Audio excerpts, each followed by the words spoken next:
God, I like this.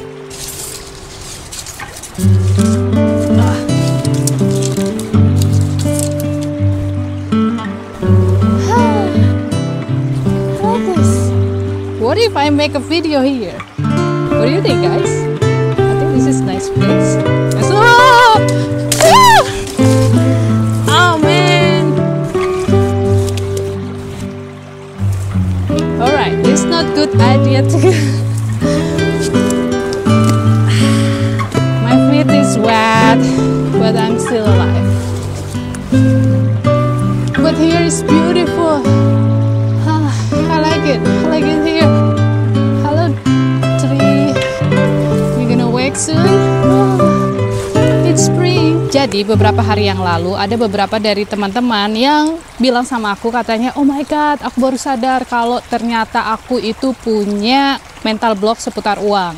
Jadi ceritanya ada yang ditanyain atau disarankan sama seseorang untuk renovasi rumahnya, terus dia baru tanpa sadar dia bilang uangnya dari mana. Terus ada lagi yang ditawarkan sama temannya seputar tas bermerek, tanpa sengaja dia berpikir aku nggak bisa afford, terlalu mahal, aku nggak mampu untuk membelinya. Nah dari sana mereka sadar, ya Tuhan, kok aku gini-gini amat sih, padahal aku bisa aja kalau mau. Istilahnya kan di kemauan. Intinya mereka sadar bahwa mereka memiliki kepercayaan yang salah seputar uang. Nah terus mereka menanyakan, Mbak Des, gimana sih caranya untuk destroy atau menghilangkan atau uninstall atau menghapus trauma ataupun wrong belief, kepercayaan yang salah, atau bisa juga disebut sebagai mental block seputar uang. Nah, kali ini aku akan bahas bagaimana caranya step by step. Nah, aku mau teman-teman untuk mengambil selembar kertas dan juga pena. Dalam kertas itu ditulis besar-besar uang. Setelah itu, teman-teman mengambil posisi duduk yang rileks, punggung harus lurus, tegak lurus, dan kita akan melakukan mindfulness breathing atau bernafas ke perut. Atau ada juga yang menyebutnya sebagai pranayama breathing. Terserah, istilahnya banyak sekali. Yang pasti aku mau teman-teman untuk mindfulness, untuk kembali ke badan, kembali ke diri sendiri dengan menggunakan pernafasan. Setelah kita berada di sebuah state relaxation atau nyaman, tenang, kita berbisik boleh atau bisa dibaca dalam hati. Kita sebut lagi itu kalimat uang. Sebut lagi kalimat uang. Nah, semakin kita menyebutnya beberapa kali, biasanya 3 kali itu langsung ada muncul rasa sakit di bagian badan kita. Entah itu di sekitar perut biasanya ya, solar plexus kan. Karena segala sesuatu yang berhubungan dengan ego itu biasanya nyangkutnya di sana. Kalau misalnya udah muncul nih di sekitar perut kita, entah kiri entah kanan, sebuah rasa, biasanya entah itu cengkring-cengkring, nyut-nyutan atau gatel, apalah, pokoknya selalu ada badan kita kasih hai, I'm here. Nah itu artinya apa? Pikiran alam bawah sadar, kita selalu berpikir pikiran bawah sadar itu adalah otak, segala sesuatu yang disimpan di otak. Enggak ya, mereka nyimpannya di badan. Makanya kalau kita mau menghapus, kita harus bisa alokasikan di mana itu letaknya. Nah badan kita itu sangat intelligent atau sangat pintar. Dia mau kok berkomunikasi sama kita, cuma kitanya aja yang kurang tahu selama ini. Alright, so anyway, biar nggak terlalu rumit, setelah kita menemukan di bagian itu, fokus ke sana. Tangannya boleh ditaruh di sana atau jarinya ditaruh di sana, fokus di sana. Where the attention go, the energy grow. Nah, berarti kita fokuskan ke sana. Nah, sekarang apa yang akan kita lakukan? Kita akan menjadi detektif terhadap diri kita sendiri. Jadi kita jangan mau kalah dong sama AI, ya kan? AI itu kan bagus karena dia memiliki banyak sekali data, terus dia lebih tahu banyak tentang kita daripada kita sendiri. Nah, kita jangan mau kalah, kita juga pinter kok, kita juga hebat. So, let's do it. Kita pikirkan kembali seputar uang. Apa sih pendapat negatifku seputar uang? Segala sesuatu kalau ditanyakan, yang unconscious, yang kita nggak sadar, kita nggak tahu, itu akan keluar, akan terbangkit dengan sendirinya. Kita akan mengalirkan energi ke hal-hal tersebut. Atau kalau bahasa spiritualnya, kita akan menyinari daerah-daerah yang gelap itu kan. Nah, jadi kita tanyakan lagi, menurutku uang itu apa ya? Pendapatku apa ya seputar uang? Nanti pasti muncul, uang itu susah, uang nggak tumbuh di pohon. Tumbuh di pohon. Uang ini, uang itu, uang terserah. Nah, terus nanti kita pikirin lagi, dari mana aku dapat kepercayaan ini seputar uang? Kapan pertama kali aku mendengar dia? Dari siapa? Dari temanku, dari guruku, dari seseorang yang berpengaruh dalam hidupku, dari orang tuaku mungkin. Nah, nanti kalau misalnya jawabannya orang tua, biasanya sih orang tua. Kemudian kita tanyain lagi, bagaimana sih cara orang tuaku ini mendidik aku seputar uang? Apakah dia pelit, apakah dia royal, apakah dia suka marah-marah, dan lain sebagainya ya. Pokoknya berkutat di daerah sana. Semua orang masalahnya beda-beda. Setelah itu, kita pikirkan lagi ke orang tua mereka. Bagaimana cara orang tua mereka mendidik mereka seputar uang. Mungkin teman-teman ada yang kenal sama kakek neneknya. Kalau misalnya nggak kenal, mungkin bisa ditanyakan. Next time, kita tanyakan ke orang tua, suruh ceritain bagaimana masa kecil mereka, terus seputar uang terutama. Karena kita mau menghapus seputar uang ini kan. Nah, intinya setelah kita mendapatkan cerita yang lengkap seputar uang itu, jadi kita tahu kan, karena gini, waktu kita kecil mungkin orang tua kita sering berantem seputar uang, sedangkan Desi kecil nggak tahu menau tentang mama papaku. Menurutku, si Desi kecil ini, mama papaku itu sempurna, spesial, hidupnya baik-baik saja, tidak punya trauma, tidak punya masalah seputar uang atau negative belief atau wrong belief seputar uang. Kita selalu berpikir seperti itu terhadap orang tua kita kan, padahal itu tidak benar, karena orang kita juga sebenarnya kan victim ya, atau korban dari orang tuanya. Nah, orang tuanya juga korban dari orang tuanya lagi, orang tuanya korban lagi dari orang tuanya, terus menerus kayak gitu. Yang dibilang itu turun-temurun atau dari nenek moyang memiliki kepercayaan yang salah seputar segala sesuatu. Sebenarnya nggak hanya seputar uang saja, bisa jadi kepercayaan seputar makanan, atau bisa jadi seputar jodoh. Makanya mungkin satu keluarga biasanya ada aja cerita relationship-nya itu selalu berulang di dalam keluarga. Ada yang mikir, oh itu karma turun-temurun, padahal yang diturun-temurunkan itu adalah kepercayaannya. Kepercayaan yang tidak benar, atau mungkin benar saat itu, tapi saat ini sudah tidak mendukungmu, tidak bikin kamu berkembang. Jadi itu artinya harus say goodbye ya kan. Poin yang paling penting di sini adalah kita tidak menyalahkan orang tua kita. Intinya itu, karena mereka itu bukan biang keroknya. Jadi jangan, gara-gara mama sama papaku nih hidupku jadi susah, masalah duit jadi berat ini gara mama papa. Jangan. Mereka juga mungkin sampai saat ini belum tahu bagaimana caranya untuk melepaskan trauma-trauma yang mereka miliki ya. Mereka juga punya baggage istilahnya, tas-tas yang banyak dengan masalah-masalah mereka. So anyway, kita ngomongin diri kita aja sendiri. So, setelah kita tahu nih semua ceritanya itu, misalnya teman-teman tidak bisa melakukannya dalam waktu 1 hari, it's okay. Besok balik lagi kan udah komplit nih ceritanya. Biasanya kalau teman-teman pergi ke hipnoterapis, apa yang mereka akan lakukan? Mereka akan memposisikan kita untuk menjadi observer, atau kita bisa melihat si Desi kecil yang merupakan korban saat itu seputar uang karena orang tuanya berantem seputar uang sehingga menimbulkan sebuah trauma. Biasanya kan kayak gitu. Traumanya itu karena ya berantemnya itulah, entahlah, segala sesuatu drama. Buat anak kecil itu kayaknya kan sesuatu yang besar sekali, yang wah gitu. Anak kecil kan seperti itu ya, self-centered. Semua anak kecil seperti itu, anakku juga kayak gitu.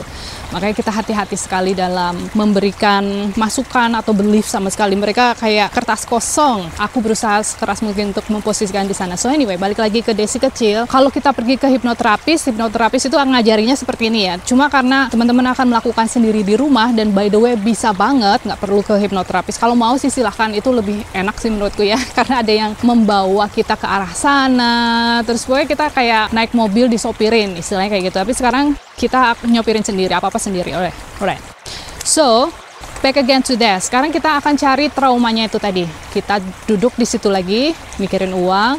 Terus kita lihat orang tua kita sesuatu yang membuat kita trauma, entah itu berantem atau apa. Nah, terus kita lihat mama papa berantem gara-gara uang. Aku sebagai korban di sana, Desi kecil, dan aku Desi besar ada di sini. Feel it. Feel that pain, kembali ke masa kecil itu, kembali ke masa trauma itu. Rasakan. Nah, sekarang bukan ngerasain di sini lagi, karena itu memang sudah terkoneksi, tapi kita mau merasakan ke masa itu lagi. Nah, tujuan untuk bisa merasakan ke masa itu lagi, masa anak-anak itu. Jadi kalau 0 itu tidak berasa sakit, 10 sakit sekali, takut sekali, atau gemeteran, atau apalah, kan waktu kecil kita pasti keingat ya, flashback kembali. Aku mau teman-teman berada di angka 8. Nah, setelah kita merasa inget kayak anak kecil lagi, keluar jadi observer, jadi Desi besar. Terus kita lihat lagi adegan itu, si mama papa berantem, dengan compassion. Tujuan kita kan bisa melihat semuanya dengan sempurna kan, kejadian itu. Jadi puzzle-nya kita tumpuk-tumpukin jadi satu nih gambarannya. Yang tadi kita udah jadi detektif kan. Oh, si mama ini sebagai korban, cara dia melihat uang masih dengan kacamata scarcity, atau segala sesuatunya tidak berkelimpahan, segala sesuatunya kekurangan karena neneknya begitu atau kakeknya begitu, sama papa juga begitu karena neneknya, terserah. Pokoknya kita dengan cara seperti itu, kita akan merasa compassion sama mereka, ya welas asih sama orang tua kita. Jadi kita nggak merasa jadi victim sekali gitu. Dari sana kita lihat ke adegan itu, lihat Desi kecil, apa yang akan aku lakukan? Aku cuma mau bilang sama si Desi kecil, it's okay, it's okay, it's not that bad, it's not that bad. Oh, aku sedih.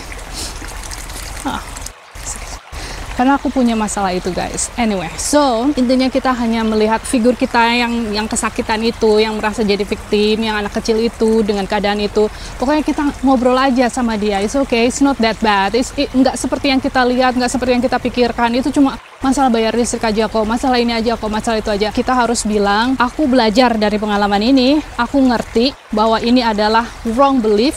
Segala sesuatu yang ada di dunia itu abundan kok. Coba lihat aja kalau kita nanam pohon apa aja. Aku beli seledri dari organic shop. Habis itu aku potong, tapi bonggolnya aku tumbuhkan lagi. Aku tanam maksudnya. Nah setelah aku tanam, dia pokoknya berbuah sih. Berbunga, kasih bibit. Intinya aku kolek bibitnya itu, terus aku tumbuhin lagi banyak sekali seleri.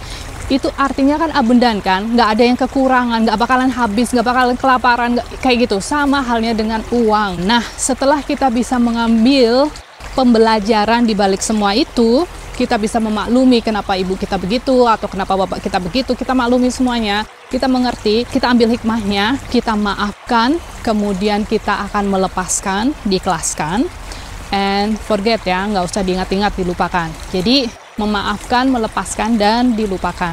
That's how you uninstall the money block in your life. Jadi, satu, kita harus menemukan dulu rasa sakit di badan di mana, karena itu letak di mana memori itu disimpan. Jadi, aku tunjukin perut itu ibaratnya disimpan di perut. Mungkin ada yang di tangan.